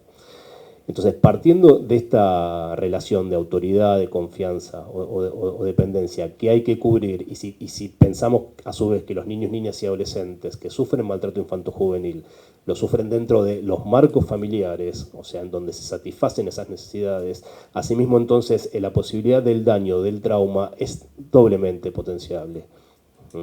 porque justamente las marcas psíquicas afectan tanto a lo identificatorio, pero también a lo social, a la posibilidad de expresarlo. Traen como respuestas defensivas escenarios de confusión, de disociación, ¿no? Y bueno, también modelos identificatorios en juego. Por eso, digamos, a la hora de intervenir nos encontramos con esta dificultad, ¿no? Por eso, hablaba de distintos niveles de intervención y si hablamos de, clásicamente, de detección, de evaluación y de valoración, ¿no? Vamos a sumarle también, y en función del ejercicio de esta ley, el de la formación y el de la capacitación, ¿no? Que tiene que ser extensivo y a nivel social, y uno puede preguntarse, bueno, ¿cómo estaremos dentro de 10 años? ¿No? Cuando miremos dentro de 10 años hacia esta fecha, ¿no? ¿En qué punto reconoceremos haber avanzado, ¿no? Respecto de al menos que este concepto se extienda como tal y que por lo tanto se quiten los permisos para el ejercicio del maltrato, ¿verdad? Entonces, algo a lo que estamos todos obligados y obligadas es a la detección, en algún punto. De eso no zafamos ninguno ni ninguna, ¿no? A todo nivel. Es todo aquello que no ocurrió, ¿no? En un caso, por ejemplo, como el de Lucio, ¿no? En donde y quienes detectaban quizás no eran creídos en su palabra, ¿no? Con lo cual, digamos, tenemos que apuntar a una detección que pueda como tal ser operativa, porque las alarmas y que se generen tengan receptividad en aquellos otros que tienen que justamente hacer la etapa de la evaluación, que son los equipos profesionales. La evaluación le corresponde, así como la detección nos corresponde a todos y a todas como ciudadanos, y también en el propio lugar con la responsabilidad que nos encontremos, la evaluación le corresponde a los equipos técnicos profesionales. Y también la valoración, ¿no? Y cuando digo valoración, son en estos registros de niveles, ¿no? Que podemos hablar de niveles de gravedad, niveles de riesgo, la categoría riesgo es muy polémica, pero de vulnerabilidad, bueno, en aquella de desprotección en la que nos querramos apoyar, pero que nos permita entonces pensar cuál es la intervención a esa valoración, ¿no? Y probablemente luego venga otro nivel de evaluación, porque a veces se toma una denuncia, se recibe, se valora, se pasa a otro equipo que vuelve a evaluar. Sabemos que están, lamentablemente, por lo cual, digamos, el poder tener categorías claras, para poder desde ahí también comunicar en los informes, ¿no? ¿Qué entendemos por maltrato infanto-juvenil? En este recorrido que yo les decía, tengo la violencia, tengo entendido el maltrato infanto-juvenil como un modo particular de la violencia, sostenido en esos vínculos, fundamentalmente, y a partir de ahí ciertamente se abren tipos o modalidades de ejercicio del maltrato, ¿no? Así como decía Julieta, los más extendidos, tenemos el maltrato físico, el maltrato emocional, el que acompaña toda otra modalidad, toda otra forma de maltrato, el maltrato emocional, el abuso sexual y la negligencia, porque incluimos al abuso sexual también como una forma de maltrato, porque responde a esta definición, responde al abuso de la asimetría de poder basado en un vínculo de confianza, asimetría y dependencia, con lo que implica ahí diferencial de la marca del incesto, que seguramente que Susana podrá decir cuestiones al respecto, ¿no? Los desubjetivante y lo que expulsa al lugar de la cultura desde cuando se concreta el incesto, ¿no? Y cuando arrasa las fantasías, como bien explicado Susana. Pero entonces tenemos cada modalidad de maltrato, cada forma va a tener también su particularidad, que va a haber que poder escuchar y va a haber que poder orientar alguna estrategia en particular. Y poder también esto compartirlo con otros y con otras, ¿no? Por eso es importante la construcción de categorías, la transmisión en los informes, ¿no? Para poder de este modo tener una línea de intervención y a su vez, en lo posible, evitar campos de revictimización, ¿no? De que cada equipo vuelva nuevamente a iniciar una evaluación. Por eso, para cerrar meramente como la alusión a unas herramientas técnicas que seguramente ustedes probablemente ya manejan, ¿no? Tenemos a los indicadores como principal clasificación para pensar la detección, ¿no? Indicadores específicos, inespecíficos y de sospecha, ante los indicadores específicos, eso nos marca la necesidad de una intervención, ¿no? Y en eso ubicamos efectivamente como indicador emocional el relato de un niño, niña o adolescente, ¿no? Con digamos, la credibilidad que hay que otorgarle al relato. Y ampliar para ahí recolectar, ¿no? En función de nuestra propia percepción de los signos, señales y síntomas que manifiestan los niños, un registro, ¿no? Específico de eso que se inscribe como señal del maltrato. Y por otro lado también las fuentes, nosotros lo llamamos las fuentes de visibilización del maltrato, que son los propios informes, los propios denuncias, todos los registros que tienen que estar validados, ¿no? Tenemos que reconocerlos, darle entidad, porque de ese modo construimos también esa aldea. O sea, armar un otro institucional con el que podamos dialogar, con el que podamos generar una red. Porque la fragmentación también sostiene, digamos, perpetúa la violencia. En los servicios hospitalarios, digamos, me ha pasado intervenir por un caso en un hospital y que el niño ingrese en distintos servicios y que esto no impacte en un registro en la historia clínica, sino que sea atendido síntoma por síntoma en la especialización y en la especialidad médica que corresponde, ¿no? Entonces un chico puede entrar con rotura de dientes, puede entrar con alopecia, puede entrar con fracturas, y si eso no se lee, claro, nadie en la facultad se formó con una materia respecto al maltrato infanto-juvenil. Entonces, se le encuentran otras respuestas. Niños atendidos también en psiquiatría, estoy hablando de un caso concreto en el que estoy pensando. Entonces, juntarse ahí, poder pensar, ¿no? Y poder valorar la palabra del otro ahí también, digo, ¿no? Y darle entonces entidad, y esas son fuentes que pasan a ser de visibilización del maltrato, ¿no? Registrar es una responsabilidad también. Bueno, yo les agradezco un montón y bueno, ojalá que de esto podamos hacer, digamos, un campo para fortalecer las intervenciones y disminuir la posibilidad del padecimiento de los niños y las niñas.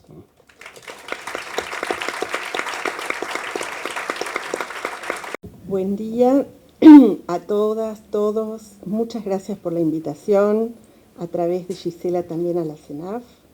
Y realmente un placer compartir con Julieta y con Mauro esta mesa. Bueno, en principio, ya que se introdujo el tema de las categorías, yo también me quiero sumar y decirles que estamos tratando de dejar de hablar de abuso sexual. Aunque reconozcamos que esto lleva tiempos.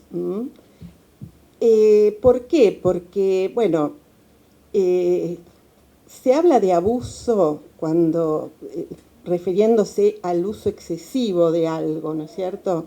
Por ejemplo, hablamos de abuso de alcohol. La idea de alcohol, bueno, de muchas otras cosas, pero la idea es que hablar de abuso de un niño o una niña es volver a victimizarlo, transformándolo en un objeto. Que de hecho es lo que sucede, y creo que un poco parte de mi exposición apuesta a que tengamos clara conciencia de esto que está sucediendo en nuestra sociedad. En principio quisiera dar, digamos, una idea respecto de la violencia sexual contra niñas, niños y adolescentes como un problema político, en el sentido de que cada agresión sexual es un ataque a toda la sociedad para que se perpetúe un modo o un orden de relaciones de poder entre géneros y generaciones. La violencia sexual, y por parte de quien se espera que lo cuide, es una gran traición. Lo sexual es lo manifiesto. Lo más grave es la violación al desamparo y la traición a la dependencia. El niño o niña no pueden autocuidarse y autoprotegerse y necesitan de por lo menos un adulto en asimetría que se haga responsable por sus cuidados, su protección, la puesta de límites y transmisión de legalidades. Si uno de esos adultos abusa del poder que le da atender esas necesidades de dependencia, lo deja desamparado. Y la amenaza de desamparo, que es lo más grave para un niño o niña, si se concreta como en el abuso sexual intrafamiliar, deja de ser una amenaza para ser algo experienciado. Son vivencias desestructurantes y desorganizantes para el psiquismo infantil y su posibilidad de recuperación depende totalmente de que en su ambiente haya por lo menos un o una adulta protectora que le crea y lo separe del agresor, y que en la sociedad haya instituciones que lo amparen confiando en su relato si logra poder expresarlo con palabras, o instituciones que sean capaces de reconocer la presencia de las marcas que el traumatismo dejó a la vista. Muy habitualmente manifestaciones que involucran al cuerpo y a la conducta, en la que suelen repetirse de modo compulsivo aquello que lo desbordó. Las conductas sexualizadas, por ejemplo. Hay muchas otras. En ese sentido es muy importante que pensemos que lo traumático habla mucho más por el cuerpo que por la palabra.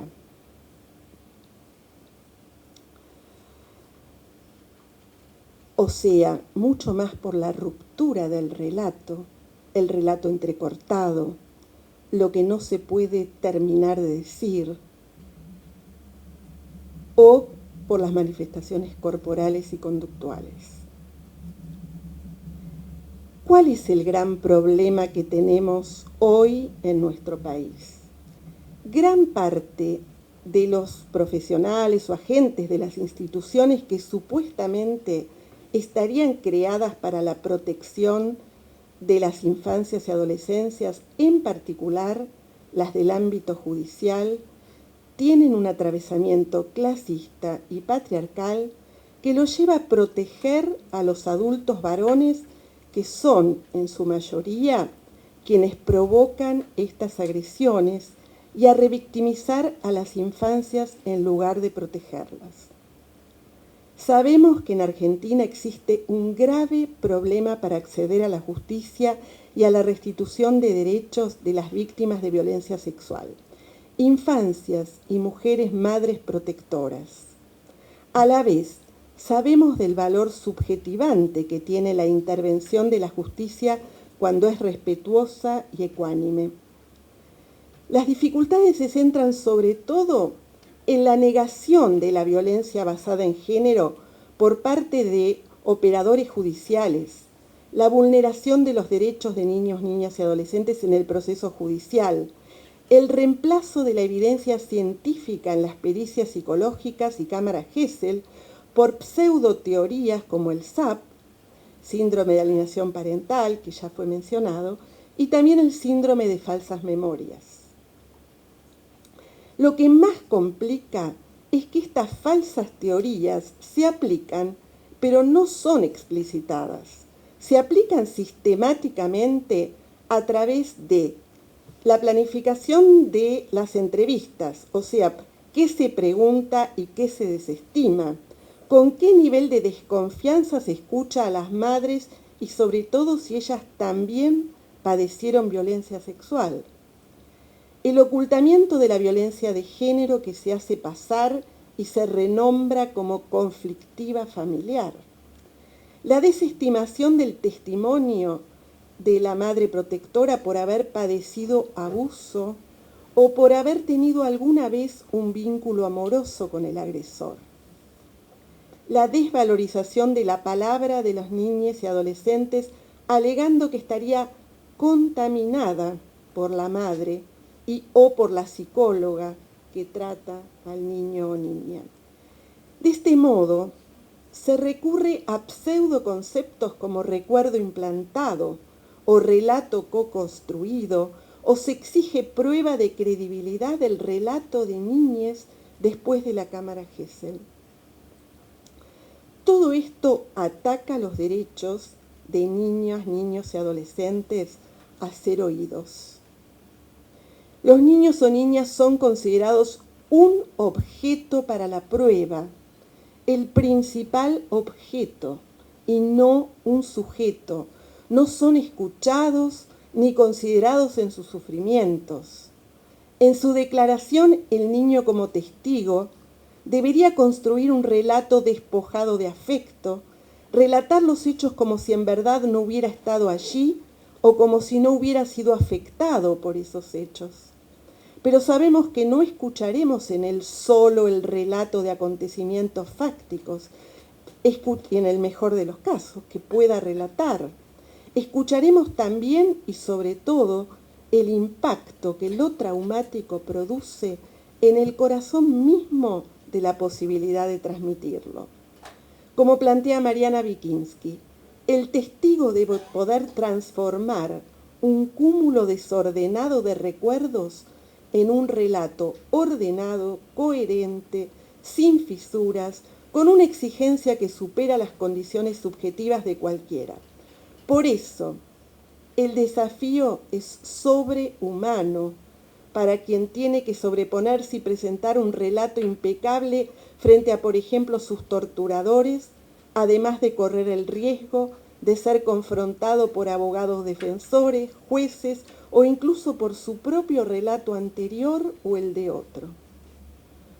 Dice Mariana Wikinski, somos sujetos interpretantes, no filmadoras, y eso, en algunos ámbitos de la justicia, se sospecha como mentira. Pero esto no solo involucra a operadores judiciales, también a psicólogos, psicoanalistas, trabajadores sociales que realizan diagnósticos familiares bajo el mandato de alcanzar la revinculación que no prive al adulto abusador del contacto con su hijo. Cuando digo psicoanalistas me refiero a algunos psicoanálisis que desconocen cómo cada sujeto está atravesado por lo que es las marcas de la sociedad y la cultura, y cómo los cambios de subjetividad también están en relación a los cambios que se producen en la sociedad y la cultura. El pedido del niño o la niña que no quiere volver a tomar contacto alguno con ese adulto por quien siente terror no es creído ni considerado.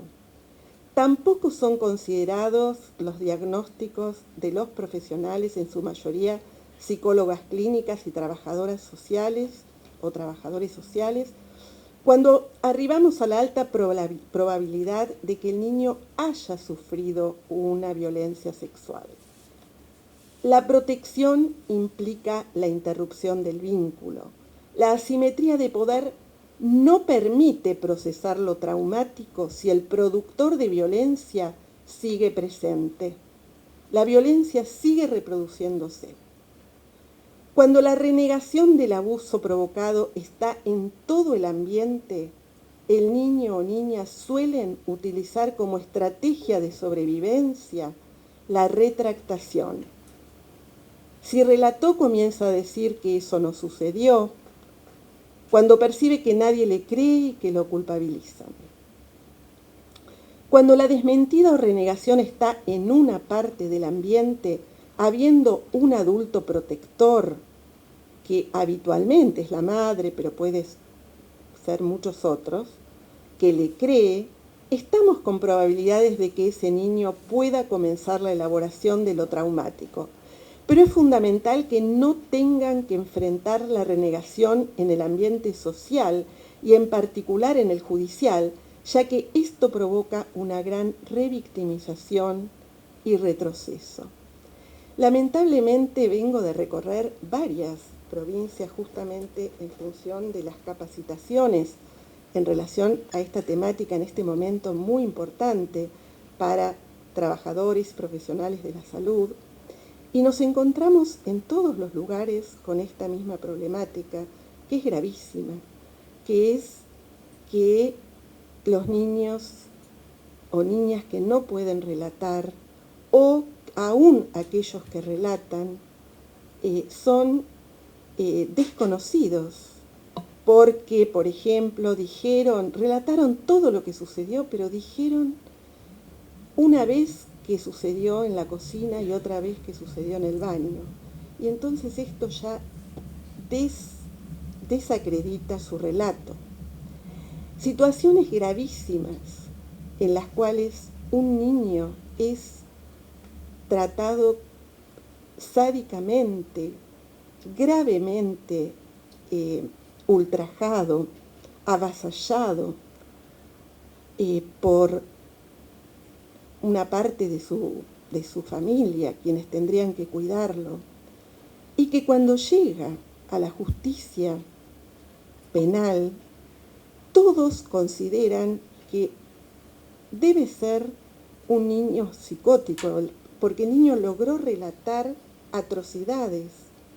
Podríamos decir un nuevo Lucio, que logra relatar a sus 8 años lo que padeció y que es totalmente considerado como alguien que está fantaseando, que se está imaginando o que está mintiendo a partir de las palabras que su madre lo empuja a decir. La psicóloga clínica y aún la psicóloga también, que puede, tomar la declaración en la Cámara Gesell, reconocen la cantidad de elementos que son marcas de algo traumático que jamás podría ser relatado si no hubiera sido vivido, y sin embargo, sus informes no son escuchados ni considerados. Yo creo que esto es uno de los problemas más graves que llevan hoy en la Argentina a que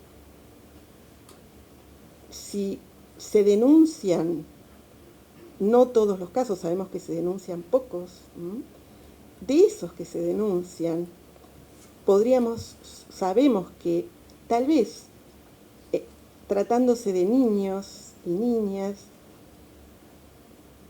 1 o 2 casos de 100 son condenados y no el resto, justamente por todas estas cuestiones que tienen que ver con que quienes trabajan y quienes toman decisiones en relación a estos niños no tienen más que el sentido común de lo que se supone que es un niño o una niña. Y a partir de ahí se toman las decisiones. Entonces, gran parte de los niños y niñas que nos consultan tienen entre 3 y 5 años. Vivimos en una cultura marcada por el crecimiento de las desigualdades y del poder económico concentrado y de una civilización que amenaza con volverse letal. Esta cultura cada vez funciona con más déficit en su capacidad de resultar reguladora de los impulsos. Los modelos desde el poder son brutalmente voraces, apropiadores de riqueza y beneficios y exigentes de impunidad. Caminos destructivos y autodestructivos que han reemplazado la confianza en el otro u otra por el miedo y el odio al que es diferente.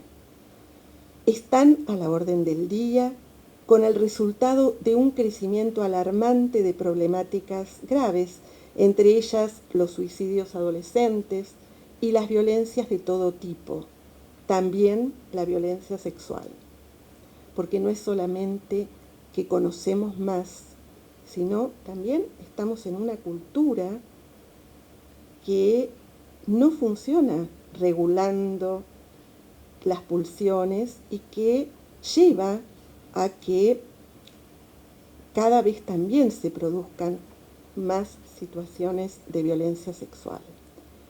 Tenemos una alta responsabilidad en encontrar caminos para que gran parte de los operadores que tienen que tomar decisiones respecto a niños, niñas y adolescentes violentados se capaciten para comprender cómo funciona la subjetividad de un niño o niña y qué sucede bajo los efectos traumáticos de un abuso. Los traumatismos por violencia sexual. ¿Por qué alguien que padeció un trauma por violencia sexual podría no recordar al momento de tener que relatar, por ejemplo? ¿Qué le ocurre a un niño o niña después o durante el tiempo en que está viviendo una situación de violencia sexual por parte de quien lo tiene que cuidar? Recordemos que en orden de mayor frecuencia, los abusadores son el padre, luego el padrastro, el abuelo y el tío, todos adultos que tienen acceso a los cuidados o a la intimidad con el niño o niña. El yo del niño o niña tiene que ir articulando todo lo nuevo que ingresa al aparato psíquico con lo anterior. Habrá que ver frente a una cantidad de estímulo que invade a ese yo a partir de un evento disruptivo como una violencia sexual por parte de un familiar, ¿qué capacidad tiene ese yo para metabolizarla? Cuando sucede algo disruptivo que no puede ser incluido, entendido, simbolizado y por lo tanto el sujeto no puede metabolizar, queda como un cuerpo extraño, como si fuera algo que queda atragantado, que no puede ser tragado. La necesidad del sujeto de entender es fundamental. Cuando no se puede entender el sentido que tiene, se le impone repetirlo para tratar de procesarlo en un intento de que eso que permanece sin poder disolverse, esta vez sea masticado y pueda ser tragado, usando esa metáfora, ¿no? Es así como surgen las compulsiones. Un ejemplo de esto es lo que le sucede a adolescentes que en su infancia padecieron de violencia sexual u otro tipo de violencias por parte de un adulto, no lo pudieron procesar y esto aparece en forma de conductas compulsivas y abusivas sexuales contra otro niño, niña o adolescente. Se repite compulsivamente porque no puede ser metabolizado aquello que padeció en la infancia, aunque haya pasado ya mucho tiempo. Quien no puede seguir viviendo con esa presencia compulsiva que no permite olvidar, implementa mecanismos defensivos extremos. Las disociaciones y escisiones ante lo insoportable del dolor de las consecuencias de reconocer esa realidad traumatizante. Este camino, el de las disociaciones, es el más habitual después de un traumatismo por violencia sexual. Queda disociado o incluso otras veces escindido. El yo lo encapsula, lo aparta como si eso nunca hubiera ocurrido y el niño, niña o adolescente se alivian porque no lo recuerdan. A un costo altísimo para ese yo, que se empobrece porque usa mucha energía para mantener ese encapsulamiento, deja de poder hacer relaciones en función de no desencapsular lo escindido. Muchas veces esto afecta también los procesos cognitivos. Si esto perdura mucho tiempo, el costo más alto es el de una vida signada por la desconexión con las propias emociones, que lo o la lleva a no poder entender y por lo tanto no soportar enfrentar los encuentros con otros y otros adolescentes pares. No comprenden sus códigos por esa desconexión emocional que sufren y muchas veces son víctimas de bullying o permanecen aislados socialmente. Estos procesos muchas veces no permiten apropiarse, además de la sexualidad genital en la adolescencia, como una vivencia de placer, quedando inhibida la adolescente para realizar experiencias o entregando su cuerpo como algo que no le pertenece para el uso cosificante de otro u otra. Es importante comprender las razones por las cuales un niño o niña no pueden relatar lo vivido cuando estos mecanismos defensivos están operando como un recurso extremo ante las angustias innombrables después de estos traumatismos. Hablar hoy de violencia sexual contra niños, niñas y adolescentes es hablar de uno de los analizadores principales de nuestra sociedad capitalista, colonialista y patriarcal.